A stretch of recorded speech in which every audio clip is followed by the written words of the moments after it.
주제는 강원 가명 500년 역대 관찰사 인물들의 공과와 포용 성장입니다. 지난 500여 년간 이 공간을 스쳐간 관찰사들이 얼마나 많았겠습니까? 아까 어떤 분이 그런 말씀하셨어요. 이야, 세월 좋아졌다. 우리가 감히 이 자리에 와서 앉아서 여기서 이렇게 모임을 하다니, 이런 말씀하셨는데, 여기는 정말 특별한 공간이잖아요. 자, 이 공간을 거쳐간 관찰사들이 그동안 얼마나 많았겠습니까? 그 한 사람 한 사람은 어땠는지, 그들은 또 원주민들의 정체성 형성에 어떤 영향을 미쳤는지, 저희가 오늘 그 면면을 살펴보면서 강원 가명 관찰사 이야기를 통한 포용 성장의 가치를 한번 알아보도록 하겠습니다. 자, 천선 소장님 박수로 맞아주세요. 네.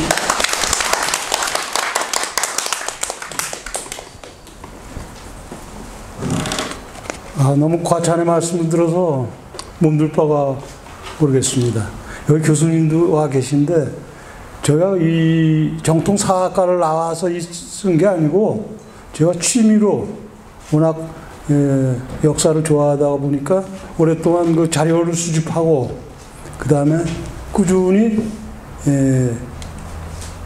관찰사에 대해서 정보를 수집했습니다.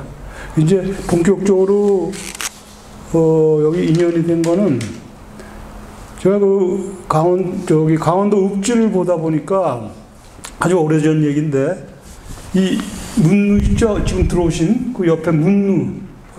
네, 그걸 포종루라고 써 있는데, 전에는 포종루로 안 돼 있었어요. 그것이 강원 제1루. 그러니까 강원도에서 제일 큰 누각이다. 그래서 강원 제1루로 써 있었어요. 근데 상당히 기억하시는 분이 있으신지 몰라도, 그래서 제가 그 책을 보다가, 이건 아니구나, 빨리 고쳐야 되겠다. 그래서 그 책을 갖고 시청에 갔죠. 가서 이거는 근거 없는 거니까 빨리 그 담당자 그 계장님 만나서 그 사진을 복사해서 주고 이대로 고쳐라. 뭐 예산이 들 테니까 수리 계획이 있답니다. 그래서 그럼 그때 다 수리해 놓고 그때 포종루로 고쳐라. 그래서 이제 그 강원 감령하고 인연이 됐습니다, 제가. 그 이제 아까 사회자분도 말씀드렸지만, 여기에 우리가 지금 이렇게 앉아 있는데 우리가 종이품이 된 거예요. 강원도 관찰사가 종이품이거든요. 종이품. 그래서 종이품이 관찰사가 여기勤務했던 사무실인데, 우리나라에서 이 건물이 6.25 때를 지나고 유일하게 남아있던 건물입니다. 그래서 보물로 지정이 됐어요, 이게. 2021년인게 보물로 지정된 건물이에요, 이게. 그래서 제가 말씀드리고자 하는 거는, 우리가 살고 있는 우리 고장 원주를 우리가 사랑하지 않으면 절대 다른 사람들이 우리 고장을 사랑할 리도 없고, 또 우리가 아껴서 우리 고장을 보다 관심 있게 우리 후손들한테 설명도 해주고 애정을 갖도록 우리가 지도할 의무가 있습니다. 그래서 마지막으로 택리지를 지은 총담 이중환 선생의 말씀을 드리겠습니다. 그 택리지 8도 총론이라는 부분에 나오는데, 우리 고장 원주를 이렇게 설명했습니다. 오대산 서쪽 적악산맥의 여기에서, 적악산맥이 이제 치악산의 옛 이름이죠.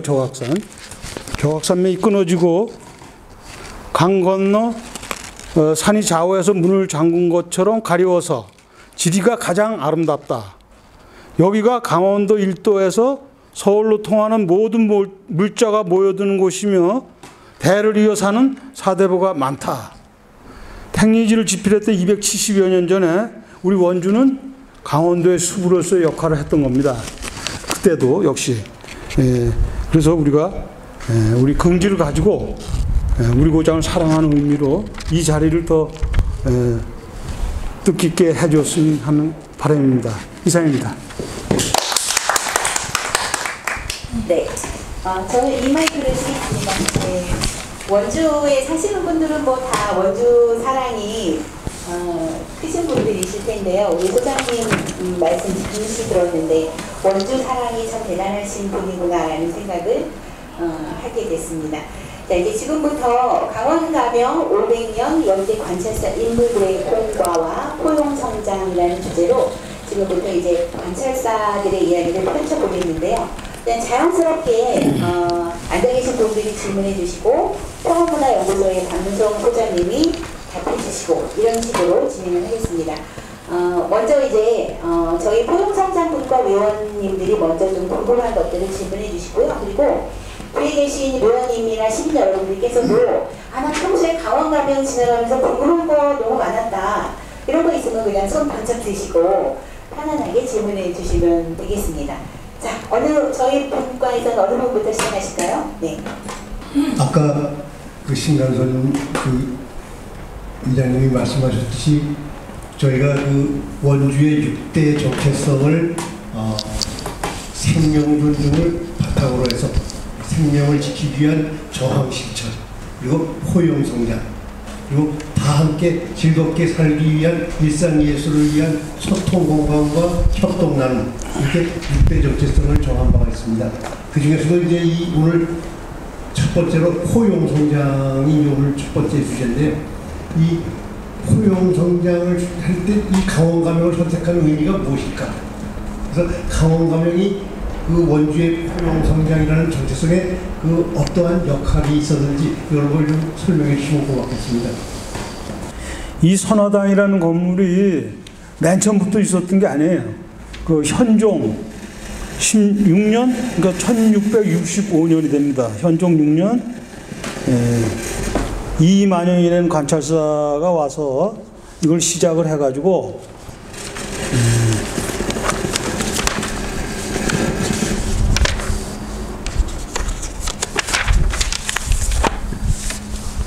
그 후임이 이후산 관찰사 때 31칸 규모로 축조가 됩니다. 이제 이 선화당이 아까도 말씀드렸지만 보물로 지정된 게 그 후로 여러 그 전란을 거치면서도 어떻게 요행이 불타지가 않고 살아남았기 때문에 전국적으로 선화당이 남아있는 데는 우리 원주뿐이 없습니다. 그래서 그 가치를 인정해가지고 보물로 지정이 된 겁니다. 관찰사가 원주의 행정과 강원도의 행정과 정치 모든 것을 다스렸던 본부입니다. 여기가 그렇기 때문에 그 의의를 찾을 수 있다고 말씀드리겠습니다. 포용성이 높았던 인물에 있었을 거 아니에요? 네. 어떤 분이셨죠? 예. 우선 그 역대 강원도 관찰사를 우선 좀 말씀드리겠습니다. 왕이 너는 강원도 관찰사로 가라 이렇게 한 역대 숫자가 625회 제가 왕조실록을 일일이 다 찾았어요. 625회에 있었는데 부임을 안 한 거예요. 이게 개인 사정으로 부임을 안 한 게 83회입니다. 그러면 빼면은 642가 되나요? 642명이 와서 근무를 해야 되잖아요. 그런데 여기에 한 사람이 겹치는 게 그러니까 중임 두 번을 발령받은 게 14분이 있어요. 14명. 그 다음에 그러니까 이거 두 번 발령받은 거죠. 그 다음에 한 사람이 4번을 발령받았어요. 조종필이라는 분은 1인이 4번을 발령받았으니까 이게 중복된 거 14번 빼야죠. 사람을 알려면 중복받았으니까 같은 사람이. 그러면 14명 마이너스 요건 몇을 빼야 돼? 한 사람이 4번 받았으니까 3번을 빼야죠. 3번. 한 번은 근무했으니까. 그러면 17번을 빼야 돼. 여기서. 그러면 뭐냐? 525명이야. 525명이 실제 525명 사람이 여기 와서 근무를 한 거예요. 그 포용력 있는 사람들을 내가 뽑아보니까 이름이 이제 고약해, 이름이. 이름 참 고약해죠? 이름이 고약해.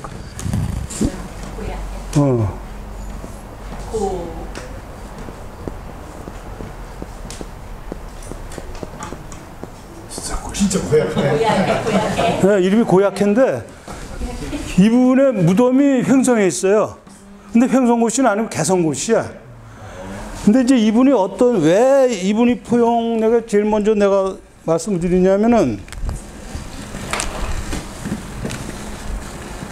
이 감령에 있는 관아의 노복들 있잖아요. 그 직원들. 예. 이 사람들 이 사람들의 3년상을 치르게 해야 된다고 주장을 한 거예요, 이분이. 그러니까 우리 역사상 전무후무한 주장을 한 분이에요. 오늘 이거 하나만 알고 가셔도 돼. 고약해라는 분이, 이름 참 고약한데, 고약해라는 분이 아전도 3년상을 치러야 된다, 똑같이. 그러니까 인권평등이잖아, 그 당시에. 예. 그래서 이분을 기억하시기 바랍니다. 이런 훌륭한 분이, 횡성에 묘소가 있어 제가 갔다 왔는데, 그래서 이제 이분을 소개해드리고, 그 다음에 이제 이선재라는 분이 있는데, 이분은 그 상망에 올리는 곡물, 그러니까 원주에서 이제 강원도 그 토산물들을 올리잖아요, 중앙에. 그럴 때 이게 부패가 된단 말이지, 여름에. 그러니까 생선 뭐 이런 것들도 올리면 부패가 되잖아요. 이거 안 된다. 그러니까 이분 앞에 근무했던 분도 많은데, 이분은 직접 중앙에 치계를 올린 거예요. 이거 안 된다. 이게 상해이기 때문에 기껏 바친 게 이게 다 망가진 거 아니냐. 그래서 얼음을 달라. 여름에. 겨울에는 괜찮지만 여름에 얼음을 주면은 우리가 그 얼음을 그 위에다 덮어가지고 가면은 이 생물이 상하지가 않는다. 이걸 주장하신 분이, 이게 간단한 것 같지만 만일 그게 상했을 때 다시 바치려면 또 그 백성들이 고생을 해야 되잖아요. 그래서 이선재라는 분이 또 이 국민들을 위해서 이렇게 좋은 건의를 했어요. 한 분 더 소개할게. 좋은 분. 좋은 분이요? 네. 이제 이륙이라는 분이 있는데, 이분은 고송이 씨예요. 근데 양양에 옛날에도 우리 벌써 몇 년도에 그 낙산사 홀딱 탔잖아요. 그때도 또 탔나 봐, 낙산사가. 그래가지고 그 200여가 이제 그 화재민이 생겼는데, 이재민이 통천에, 그러니까 밭세 전세를 양양부에서 옮겨 받을 수 있도록 장계를 올린 거예요. 그러니까 그 주민들은 얼마나 그게 다행이에요. 그 세금을 그쪽에서 받아가지고 그걸로 하니까. 그래서 이분은 제가 여러 분 많이 내가 적어왔는데, 또 뭐 자꾸 하다 보니까 시간도 가고, 이분 하나만 더 소개할게요. 이제 부친상을 당해가지고 11월 달에 삼척에서 두견화가 폈대요. 11월 달에. 11월. 예. 그러니까 이거 이따가도 나오지만 이거 보고 안 해왔다가는 파면된 사람도 있어. 천재지변 보고 안 해가지고. 두견화는 진달래꽃이죠. 진달래꽃. 그래서 이제 11월 달에 삼척에 그 진달래가 펴가지고 보고를 했고, 그 다음에 부친상을 당해가지고 정성을 다해서 시묘사를 한 강릉의 엄충정과 노모를 효성으로 봉양한 회양의 훈련원 봉사 박구 두 사람의 행적을 보고해가지고, 이분들이 엄충정은 상당한 직책을 제수받았고, 박구라는 분은 현직에 있으니까 승진을 한 거예요. 그래서 이렇게 그 백성들의 그 잘한 선행을 발견해가지고 중앙에 올려서 우리 강원도가 이렇게 충절의 도시다. 이렇게 그 부모를 잘 복양하고, 그러면 이게 다른 사람한테 귀감이 되잖아요. 예, 그래서 이런 걸 이제 보고를 해서 했다. 그 외에 많아요. 여기 좋은 거 많은데 이제 빼고. 예. 그 다음에 이제 다음 질문으로 넘어갈게요. 그러니까 포용과 또 인기는 또 다르지 않습니까? 네. 최고의 그 인기면은 또 누구였을까요? 최고라고 그러니까 한 사람만 뽑기는 그렇고, 그래서 두 사람 뽑았어요. 그래서 이제 두 분 중에 한 분이 황희, 여러분 아시죠? 황희. 우리 조선 최고의 명재상이라고 이름 있는 황희. 이분이 이제 부임을 해가지고, 이거는 이제 세종 때 강원도에 기근이 많이 들었어요. 기근이. 그러니까 그때는 뭐 지금보다 더 심했겠죠. 저 과학이 발달 안 됐으니까. 그래서 저 방촌 내려가서 이 호가 방촌에 클방자. 이 황이 벌써 인물이 벌써 보통 인물이 아니에요. 호가 벌써 방촌이에요. 호가. 방촌인데 방촌 내려가서 그 기금 심한 거를 좀 다스려라. 그래서 이제 내려보냈어요. 그래서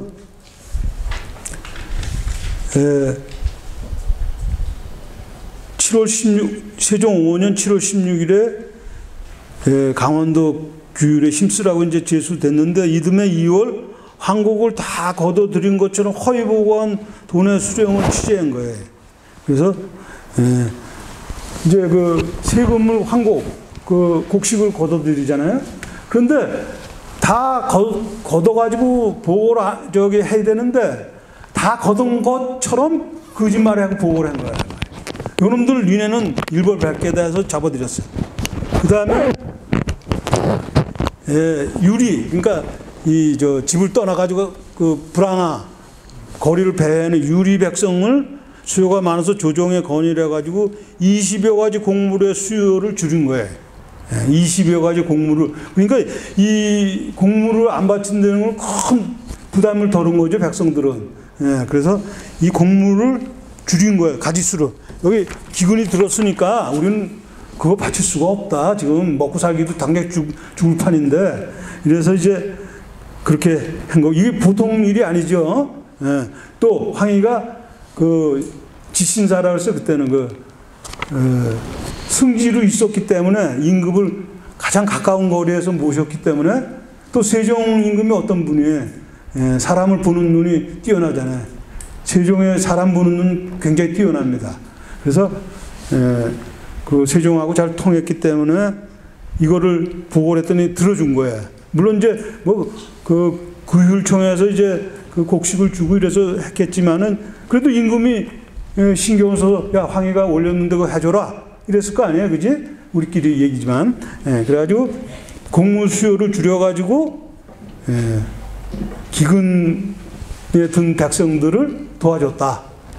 이게 보통 지금 간단한 한 줄로 나오지만은 이거는 생사가 달린 문제예요, 백성들로 봐서는.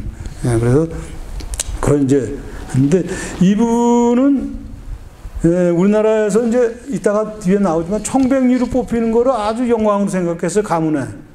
영의정보다 더 영광으로 생각했어요, 청백리. 그 청백리 녹에 등재가 돼야 돼. 그냥 뭐 말로 청백리다 하면 아, 저 사람 참 청렴결백한 것 같다. 이거 필요 없어요. 청백리 녹에 등재가 돼야 돼. 그래서 청백리로 뽑혔고, 그 다음에 시호를 받은 거예요. 시호를 아시죠? 이제 죽은 다음에 그분을 시호 법이 있어요. 법이 그냥 이제 하는 게 아니고 익성공인데 이분이 시호가 익성인데 익성이라는 시호를 받았고, 그 다음에 세종묘종에 배양이 됐어요. 조선시대 때 선비들의 덕목이 6가지. 예약사 어서수. 얘는 뭐 예절이 있어야 되고, 그 다음에 악은 음악. 음률을 알아야 돼. 그 다음에 사는 뭐야? 쏠사자니까 활쏘기. 그 다음에 말타기. 그 다음에 서는 서도. 붓글씨도 하지만 글이 또 띄어야 돼.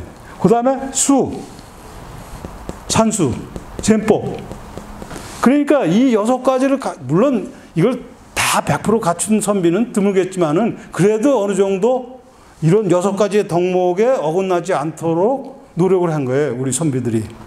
그래서 그냥 뭐 공자할 맹자할만 한 게 아니고 이렇게 6가지 덕목, 예악사 어서수라는 이 6가지 덕목이 그거는 뭐 누가 강요하지 않아도 필수적으로 선비가 갖춰야 할 덕목이다. 네, 제가 질문하겠습니다. 최악의 인물은 소개를 안 해주시는 건가요? 뭐 좀 뽑기가 좀 어려워서? 아니, 다 뽑아왔어요. 그럼 몇 개 소개해 주시고.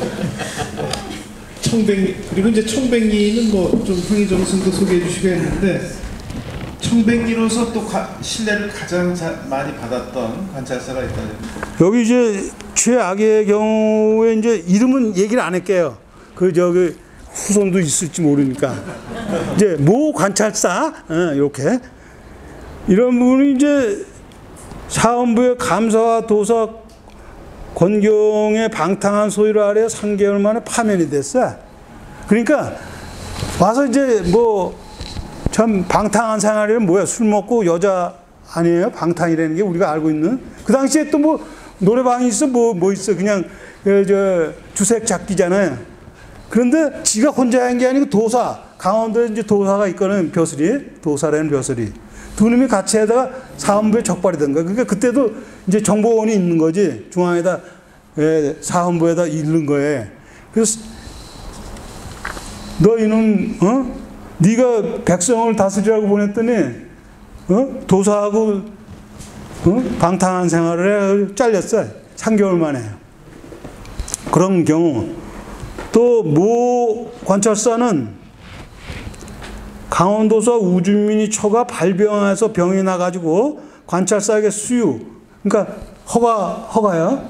그러니까 저 휴가를 받는 허가, 휴유를 받고 상경했는데 감사는 수유를 받지 않고 상경했다고 보고하여 우준민이가 잘렸어요. 그러니까 사가 나서 나중에 이걸 알고 우준민이 가만히 있겠어요?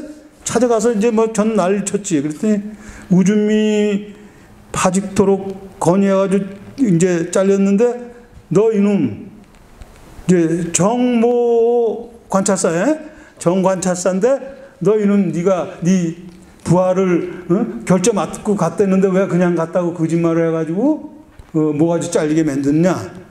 그래 바로 파면이. 예, 이런 경우. 그 다음에 유모 관찰사는 임진왜란이 나자 그때도 임진왜란 때도 여기 관찰사가 있었을 거야 아니에요? 산속으로 도망갔어요. 그걸 싸울 생각을 안 하고. 근데 이 재수없게 외놈한테 잡혔네.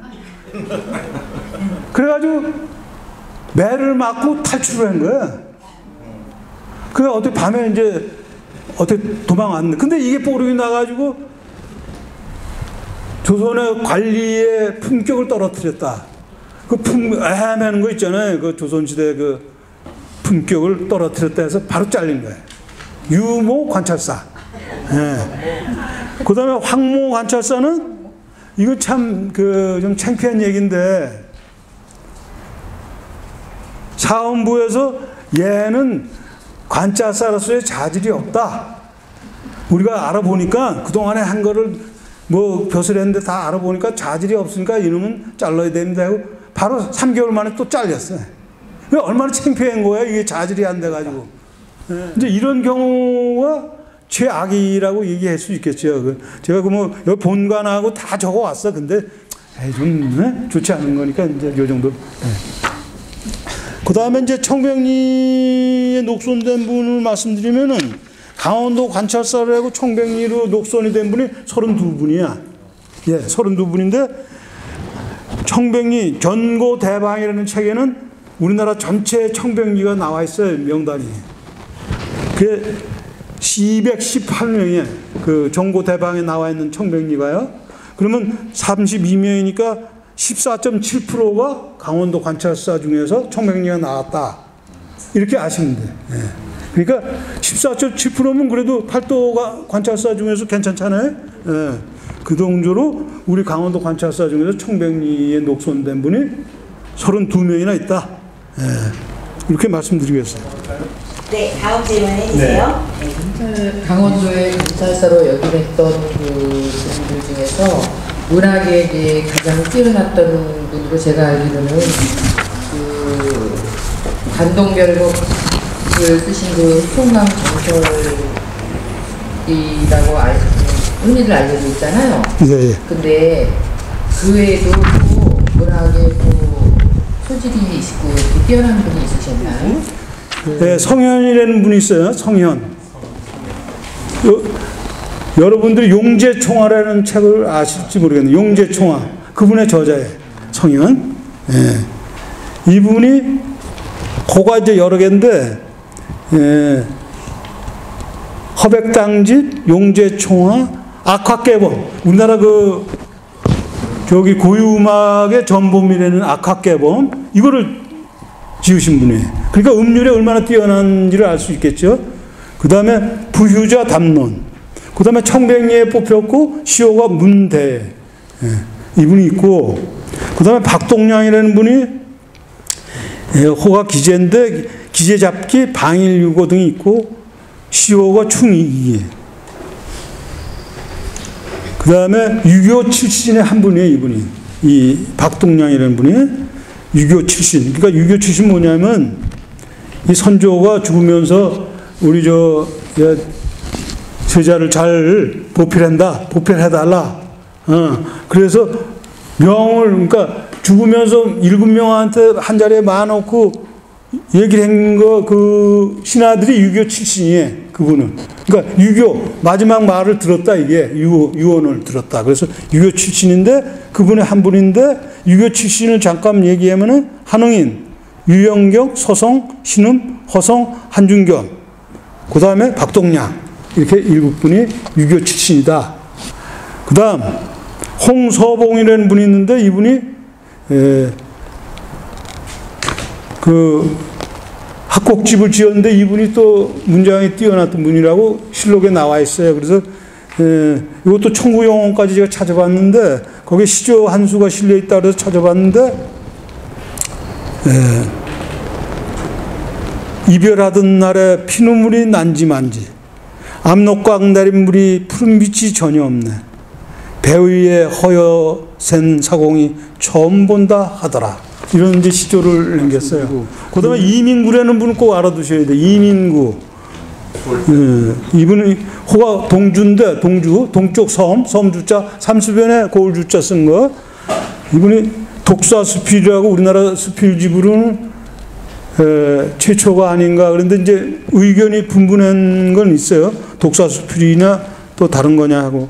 근데 독사수필, 그 다음에 간언규감, 당률광선, 그 다음에 평소에 쓴 책이 4,000권이나 된다는데 이 병화에 불이 타가지고 남은 거는 요 몇 권뿐이 없다.